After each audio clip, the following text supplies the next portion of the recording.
ॐ ज्ञानतिमिरान्धस्य ज्ञानाञ्जनशलाकया चक्षुरुन्मीलितं येन तस्मै श्रीगुरवे नमः।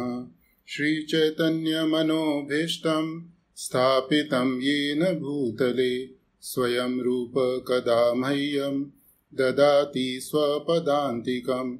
वन्देऽहं श्रीगुरोः श्रीयुतपदकमलं श्रीगुरुन् वैष्णवांश्च श्रीरूपं साग्रजातं सहगण रघुनाथान्वितं तं सजीवं साद्वैतं सावधूतं परिजनसहितं कृष्णचैतन्यदेवं श्रीराधाकृष्णपादान् सहगण ललिता श्रीविशाखान्वितांश्च। हे कृष्ण करुणा सिन्धु दीनबन्धु जगत्पते गोपेश गोपिका कांत राधा कांत नमोस्तुते। तप्त कांचन गौरांगी राधे वृंदावनेश्वरी वृषभानुसुते देवी प्रणमामि हरिप्रिये। वाञ्छाकल्पतरुभ्यश्च कृपा सिन्धुभ्य एव च पतितानां पावनेभ्यो वैष्णवेभ्यो नमो नमः। जय श्री कृष्ण चैतन्य प्रभु नित्यानंद श्री अद्वैत गदाधर श्रीवासादि गौर भक्त वृंद। हरे कृष्ण कृष्ण कृष्ण हरे हरे, हरे राम राम राम हरे हरे। हरे कृष्ण कृष्ण कृष्ण हरे हरे, हरे राम राम राम हरे हरे। हरे कृष्ण कृष्ण कृष्ण हरे हरे, हरे राम राम राम हरे हरे। हरे कृष्णा। प्रभु जी और माता जी, सभी भक्तों का आज के कृष्ण भावना भावित कार्यक्रम में हार्दिक स्वागत है। और जैसा आपको मालूम है कि 2 दिन बाद एक बहुत विशेष उत्सव मनाया जाएगा राजकोट के अंदर, और वह श्री बलराम भगवान जी का प्राकट्य दिवस है। तो आज हम भगवान बलराम जी की महिमा का थोड़ा सा गुणगान करेंगे, और उन्होंने जो लीलाएं दिखाई हैं उसके द्वारा जो शिक्षाएं मिलती हैं उसमें से कुछ शिक्षाओं के ऊपर चर्चा करेंगे। श्रीमद् भागवतम के अंदर प्रसंग आता है जब कंस देवकी और वसुदेव जी को विवाह के पश्चात उनके घर छोड़ने जा रहे थे, तो आकाशवाणी हुई कि देवकी के गर्भ से जो 8वां पुत्र होगा वह कंस का काल बनेगा। तो इससे कंस को बहुत भय हुआ, और उस भय के कारण उसने अपनी बहन देवकी और वसुदेव दोनों को कारागार में डाल दिया। और उसके बाद उसने एक एक करके उनके 6 पुत्रों की हत्या करी। और जब 7वें पुत्र का समय आया तो उस समय देवकी जी के गर्भ में बलदेव जी प्रकट हुए। तो कृष्ण भगवान ने उस समय योग माया को बुलाया और आदेश दिया, देवकी के गर्भ में जो मेरा अंश है बलराम जी के रूप में, उसको तुम रोहिणी माता के गर्भ में ट्रांसफर कर दो। और इसके बदले में कृष्ण भगवान ने योग माया को आशीर्वाद दिया कि आगे आने वाले समय में तुम्हें इस नाम से जाना जाएगा, इसी तरह से पूजा होगी। तो योग माया ने भगवान का आदेश का पालन करते हुए भगवान बलराम जी को देवकी के गर्भ से रोहिणी माता के गर्भ में उसका स्थानांतरण कर दिया।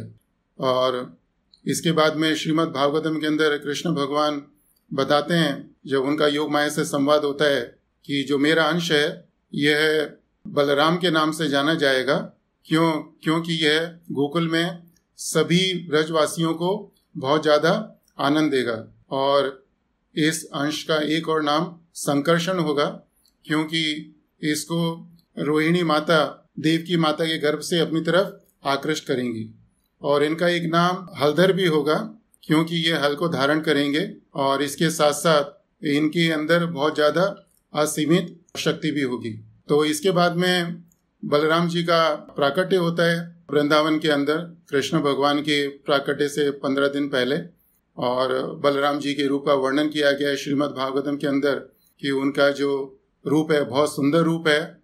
उनका वर्ण श्वेत वर्ण है, श्वेत सफ़ेद कलर नहीं, कमल का जो सहस्त्र दल का फूल होता है आध्यात्मिक लोक में, उसका जो कलर होता है, ये जो क्रिस्टल होता है वाइट कलर का क्रिस्टल, उसके जैसा उनका कलर है। गले में हमेशा कुंजमाला धारण किए रहते हैं, अपने माथे पर कस्तूरी तिलक लगाते हैं, उनके बाल उनके कंधों तक आते हैं, उनके कानों के कुंडल बड़े बड़े हैं जो उनके कंधों तक छूते हैं।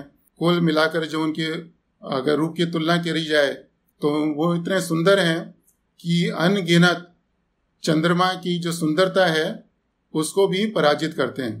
तो बलराम जी का रूप बहुत सुंदर है और कृष्ण भगवान के धाम में, गोलोक धाम में, वह 16 साल के नवयुवक के रूप में हमेशा विराजमान रहते हैं। और श्रीमद् भागवतम के अंदर बलराम भगवान ने जो अपनी लीलाएं दिखाई उसकी संक्षिप्त में चर्चा करी है। श्रीमद् भागवतम के अंदर जब भी असुरों दानवों का प्रसंग आता है तो उनसे में मालूम पड़ता है कि ज़्यादातर राक्षस असुर थे, उनका वध कृष्ण भगवान ने किया, लेकिन उन सब में से 2 असुर थे, एक धेनुकासुर और दूसरा प्रलंबासुर। उन दोनों का वध भगवान बलराम ने किया। तो धेनुकासुर ये तालावन के अंदर जहाँ पर बहुत सुंदर फल फूल हुआ करते थे, वहाँ पर एक गधे के रूप में इसने अपना रूप परिवर्तन कर कर अपने साथियों के साथ में एक गधे के रूप में वहाँ पर रहता था और जितने भी ब्रजवासी थे उनको वहाँ का फल फूल लेने नहीं देता था। तो जब बलराम जी को मालूम पड़ा तो उनको बहुत क्रोध आया और उन्होंने कुछ समय बाद वहाँ पर जाकर उसका वध किया।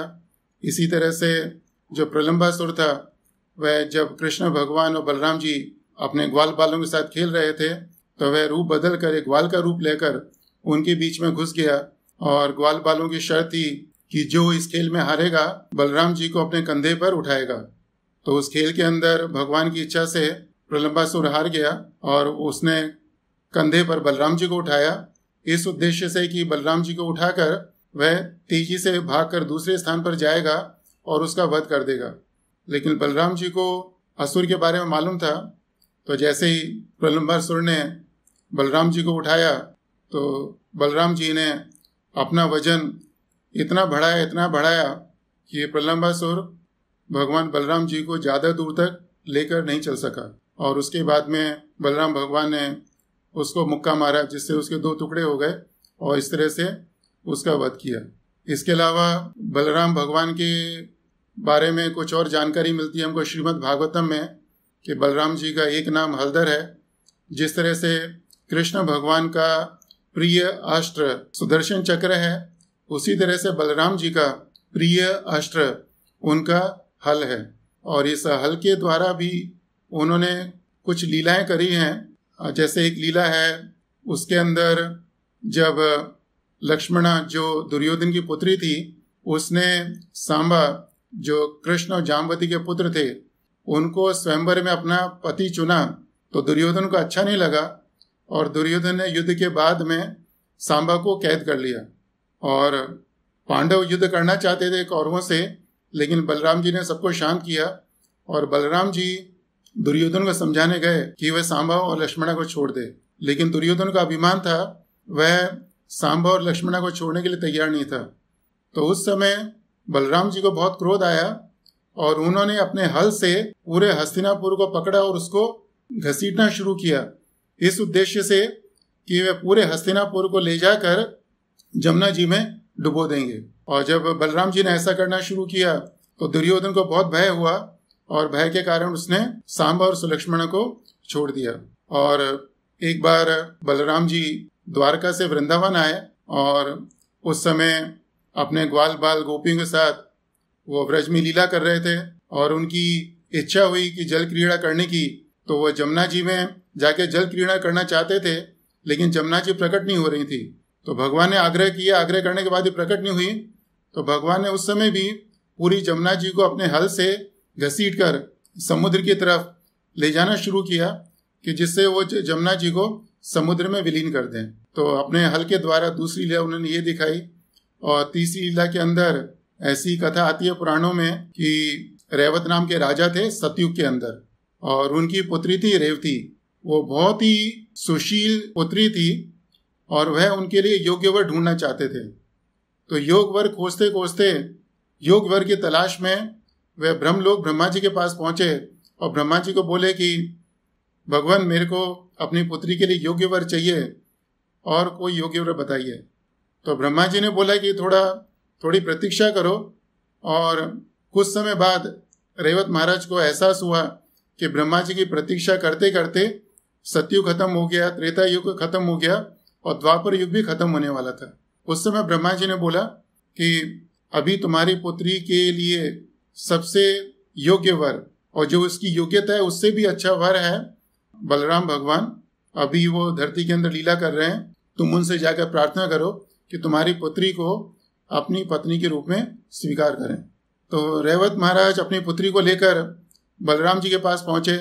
बलराम जी ने उनकी प्रार्थना स्वीकार करी, लेकिन चूंकि रेवत महाराज की पुत्री सतयुग में हुई थी तो सतयुग में जो व्यक्ति थे उनका कद बहुत बड़ा हुआ करता था और द्वापर युग में जो व्यक्ति थे उनका कद छोटा हुआ करता था। तो बलराम जी ने द्वापर युग के अनुसार ही अपना रूप धारण किया था, लेकिन जो रेवती थी उनका कद बहुत ज़्यादा बड़ा था। तो उस समय बलराम जी ने अपने हल को रेवती माता के सिर से छुआ और उस छूने मात्र से जो रेवती माता का कद बलराम जी के कद के अनुसार हो गया और इसके बाद में बलराम जी ने रेवती माता के साथ विवाह किया।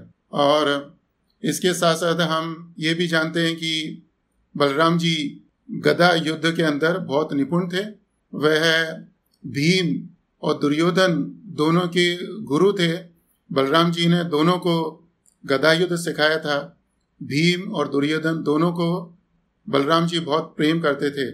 और जब कुरुक्षेत्र के युद्ध का समय आया तो कृष्ण भगवान ने अपनी अक्षोणी सेना के अंदर बलराम जी को भी दुर्योधन को दे दिया था, लेकिन बलराम जी दोनों से बहुत स्नेह करते थे और वह नहीं चाहते थे कि वह कृष्ण भगवान के विपक्ष में खड़ा होकर युद्ध करें। तो कुरुक्षेत्र का युद्ध शुरू होने से पहले वह तीर्थ यात्रा में चले गए और जब युद्ध खत्म हुआ तो युद्ध के पश्चात वे दोबारा हस्तिनापुर आए।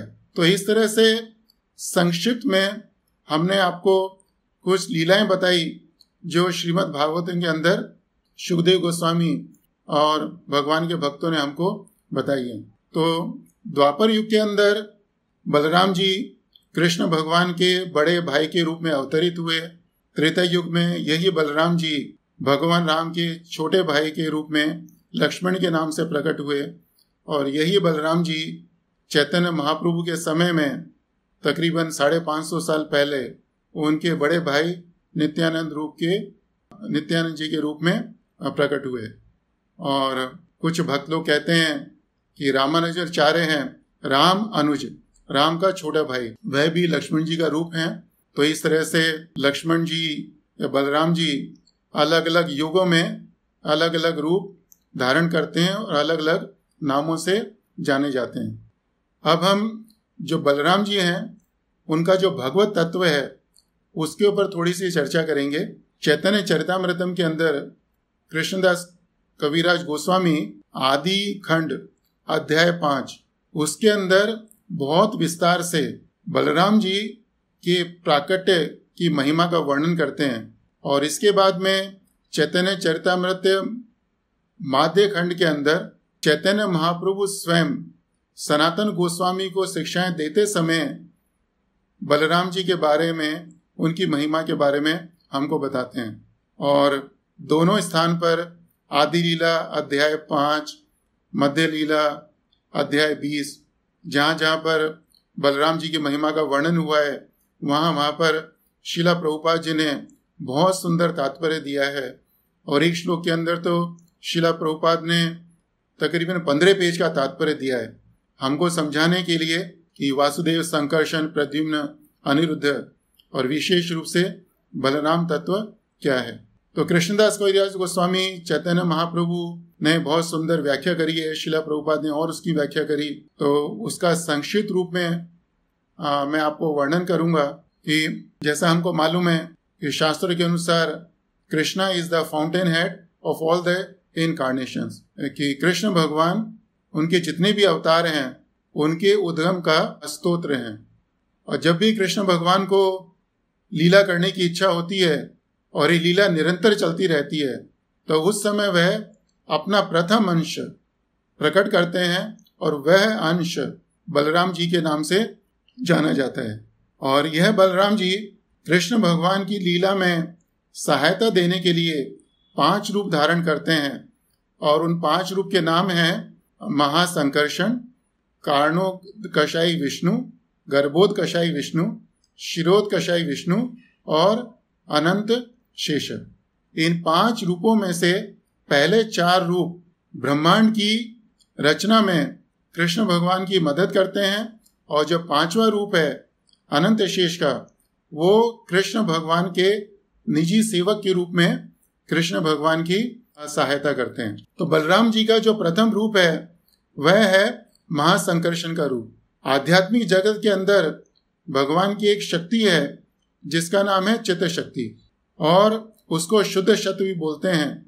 तो चैतन्य चरितामृतम के अंदर कृष्णदास कविराज गोस्वामी हमें बताते हैं कि बलराम भगवान महासंकर्षण के रूप में भगवान की जो चित्त शक्ति है, शुद्ध सत्व है, उसको आश्रय देते हैं और इस शक्ति के द्वारा जितने वैकुंठ लोक हैं उसके अंदर भगवान के जो 6 ऐश्वर्य हैं, knowledge, wealth, beauty, power, fame, renunciation, ये 6 ऐश्वर्य प्रकट होते हैं और इस सृष्टि के अंत में सभी जीवों का आश्रय महासंकर्षण बनते हैं और सभी जीवों को आश्रय देते हैं। और इसके बाद में महासंकर्षण से कारणोदकशायी विष्णु प्रकट होते हैं।